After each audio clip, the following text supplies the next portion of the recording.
Hello সবাইকে, সবাই কেমন আছো? আশা করি তোমরা অনেক ভালো আছো আর আমিও অনেক অনেক অনেক ভালো আছি। তো দেখো, আজকে দুপুরের মেনু তোমাদের সাথে শেয়ার করতে চলে এসেছি। আজকের মেনু খুবই সিম্পল ছিল, বাট আমার খুব পছন্দের। এখানে দেখো, থালা ভর্তি করে আমি স্যালাড নিয়ে নিয়েছি সবার প্রথমে।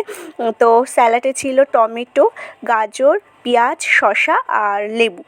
আর এখানে আলু মাখা ছিল, পেঁয়াজ আর শুকনো লঙ্কা ভেজে আলুটা মাখা হয়েছে। তেলাপিয়া মাছ ভাজা ছিল, আর ছিল ডিম ভাজা, আর ছিল এক বাটি ডাল। আর ডালটা খুবই সিম্পলভাবে শুধু জিরে ফোড়ন দিয়েই রান্না করা হয়েছে। আর ছিল ঢ্যাঁড়স, পেঁয়াজ আর ছোটো ছোটো চিংড়ি মাছ একসাথে ভাজা। এটাই ছিল আমার আজকের মেনু। তো মেনু কেমন লাগলো অবশ্যই জানিও। আর ছিল এক গ্লাস জল। তো আমার ভিডিও ভালো লাগলে অবশ্যই ফেসবুক থেকে দেখলে আমাকে ফলো করে দিও, আর ইউটিউব থেকে দেখলে সাবস্ক্রাইব করে আমার পাশে থেকো। তো আজকের মতো ভিডিও এই পর্যন্ত। সবাই ভালো থেকো, সুস্থ থেকো।